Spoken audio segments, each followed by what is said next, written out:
Yo, what's going on? How you doing? Hope everything's good. Welcome back. I'm really excited. I got a little stack of records right here, but these aren't just any records. These are all my mom's old records. I'm gonna try to sample them, see if we can come up with something and make a beat. This is definitely not something I would typically sample, but I always try to keep an open mind. You never know what you're gonna find, and bars. Everything's got samples on it. It's just a matter of how deep you're willing to dig and how much you want to manipulate the sample. But before we dive into this, let me just give you a little sample of some of the things we have here. In advance, Mom, I mean no offense by this. If you're watching, it's all good. Just tough to sample, that's it. We got some Rod Stewart, Bowie. There could be some solid samples on here. Phil Collins, maybe some percussion. Billy Joel, Bruce Springsteen. I'd also like to apologize in advance to my future self editing this. This is gonna take a while to find some samples, I think, so I'm sorry. You're gonna have to cut up a lot of footage. Let's get started, let's see what we can do. I'm gonna start searching through these records, listen to them through the record player, and just see if I can find anything, and hopefully we'll make a good beat. If not, I'm really sorry, but maybe we'll find some bangers. Let's do it. I'm starting with The Stranger, Billy Joel.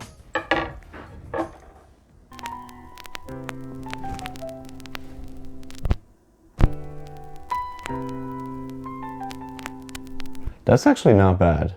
We could probably find a piano sample on here. I'm gonna keep looking. What? All right. This might not be as hard as I thought. That's pretty sweet. I'm still gonna keep looking though.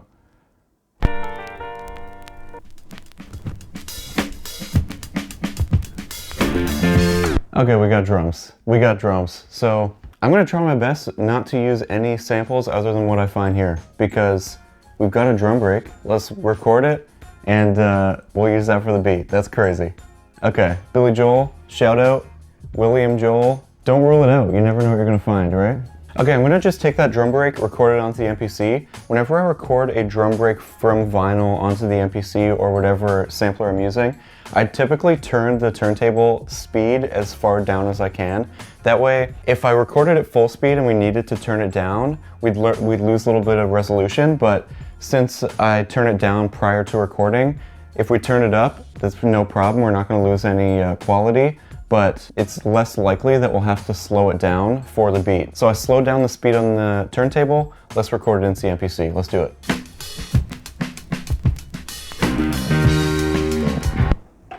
This is a pretty short drum break, but once we put it onto the pads, we should be able to make something a little bit longer out of it. And actually really like the way it sounds. I think it's in a good sort of EQ range. So I'll chop this up, normalize it so it's a good volume, and then we can see what we can make. We'll try to find another sample and just keep this beat going. Let's do it. That snare's dirty. Thank you, Billy. So now I'll normalize the whole thing. That bass got a lot of body to it too, I'm surprised. Typically how I like to chop drum breaks is I do it sort of by 8th note or even 16th note. That way we have a lot of freedom to rearrange the drums when we want to make the pattern. So I'm in chop mode right now. I'll just quickly play that in and then we can fine tune it and we'll be able to make our own pattern. So let's do that.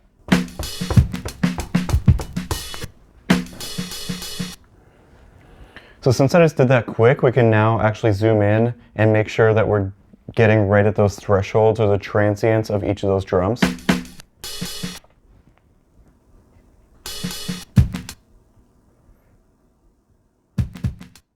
So now we have that drum program ready to go for when we want to add the drums. So I'm going to keep looking, see if we can find a sample for this beat in terms of the melody. We're starting off really well. This is going better than I thought it would, to be honest. But let's keep going, see if we can find a sample to chop up. Let's do it. All right, let's check Bruce Springsteen, Darkness on the Edge of Town.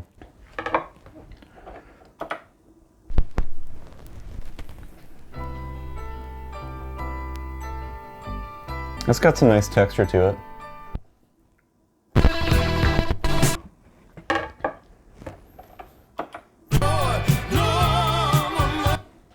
No. Sorry, Bruce. Not today. The first Billy Joel album did pretty well by us. I got another one here. Let's see what we got. Let's check it out. An Innocent Man. Good for you, Billy.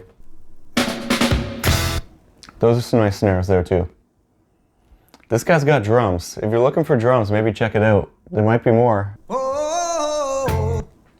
No.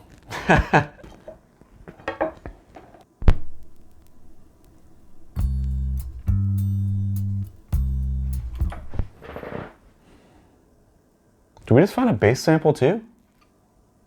We might be able to use that. We might be able to use that. I'm gonna record that in, because then if we have a bass sample as well, I don't have to rely on the bass in the melodic sample. I can actually layer on this bass sound, but it's really rare to find a bass just playing by itself. There is a little bit of percussion I hear in the background of that bass sample, but if we can kind of EQ it a little bit, turn the filter down, we might be able to take that out to a certain degree.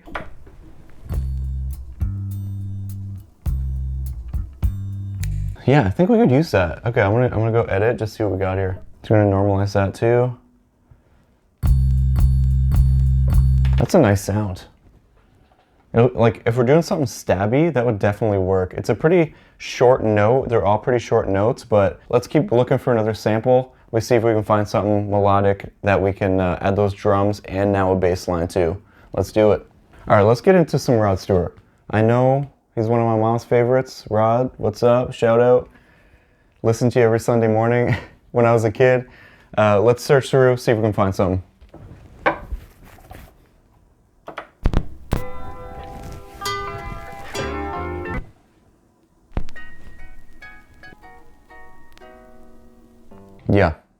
Yeah. There's a really quiet piano at the beginning of this. I think we can do something with that. I think we can record that and do something with that. Let's do it. I'm gonna lay that down into the MPC. We can chop it up. We'll have to really normalize it a lot because it's really quiet right now. But there's some good benefits to that, which we'll see in a second. I'll show you what I mean. So I'm gonna record that in, and then we can see if we can chop it up and come up with something. Let's do it.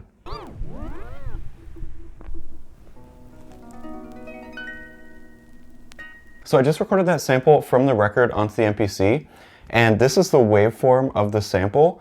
You can see that it's like super thin. It's almost like a single line because the sample was so quiet. So you'll notice that when I go to normalize this sample, which is basically all that does is it takes the loudest point of the sample and makes it as wide as it can be to 0 decibels. So it just makes it as loud as you'll want it to be in order to work with it, basically, without having to bump the volume of the sample. So you'll notice that when I do that, it's going to bring out a lot of noise and just sort of record noise that you get from the needle moving. And I actually really love when that happens because it gets a real lo-fi feel from it when you do that. So I'm gonna go to do it, normalize, and now we have a lot wider waveform, but you can still see that it's really consistent. You can just hear a lot of those crackles and that sort of dusty sound that you get from bringing out that vinyl noise. So I'm gonna chop this up. We'll see if we can come up with a pattern with it, and let's see if we can get this beat moving. We got all the ingredients. Now it's time to put them together, put some little spices on top, see if we can do something. Let's do it. I am gonna try to turn the semitones way down on this sample.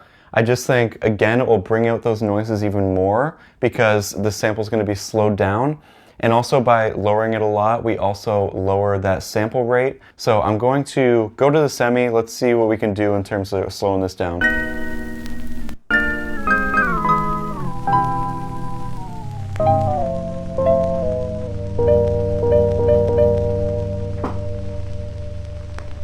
Yes.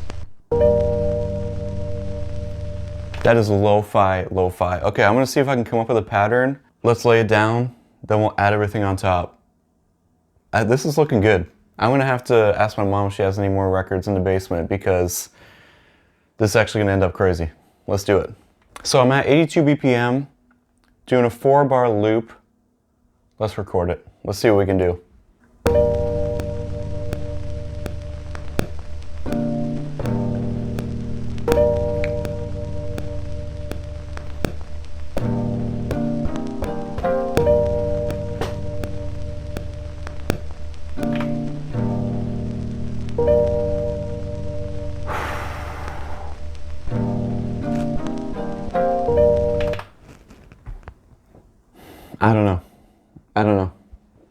I don't know. Let's add the drums.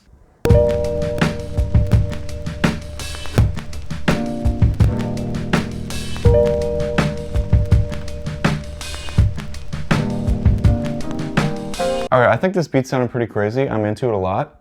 I'm gonna put a compressor on the drums. That way it'll just sound a little bit more lo-fi and muddy. It'll just bring out a lot of those sounds that are between the kick and the snare. And that's gonna match the sample really well because we have all those record sounds coming out of that as well. So let's do that, see how it sounds, and then I'll add that bass on top of it. And then I think this is gonna be a real sort of lo-fi loop that I'm really feeling. So let's do it. When it comes to compressing the drums, what I usually like to try to do is raise the threshold so it's at sort of the lowest point of the monitor on the in. So I'll go to threshold, raise that up. You can see this white arrow right beside.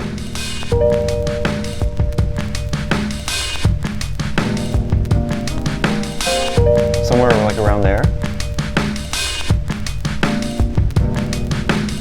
But then you'll also want to lower the ratio a little bit because since we raised the threshold, it is really bumping at this point. So I'll lower the output first of all because I don't want any sort of clipping. And you can tell by the monitor it's kind of clipping right now. So right around there. And then I'm going to lower that ratio just a little bit. Maybe 2.2. That sounds sick. That sounds sick. Let's add the bass. I pulled that single bass shot from the other Billy Joel album that we saw. So I'll put that on one of the pads. We'll lower the filter so we can take out a little bit of that high-end percussion that was in there. And so I recorded the full sort of bass line in the intro there. I'm going to just keep that second hit because you can tell that that's the longest bass note in the sample. So I'm going to cut everything else out, just keep that one note. That will have like the longest note that we can work with, and we can try to incorporate that. Let's do it. So I now have that sample on the melodic mode. I can play it in different notes. But you can hear that there's sort of that high bell sound, that high frequency bell sound. So what I'm gonna do is go to the channel mixer, go to that bass channel, and I'm going to put a low pass filter on that. That way we can hopefully filter out most of that sound. Let's see how it sounds. So I go to filter, I'll just go to the air filter, and all we wanna do is lower the cutoff frequency. You can barely hear it. So now that we have that bass sound, let's see if we can add it to the sample and just give it a bit more push. And then I think we're in a good spot. Let's do it.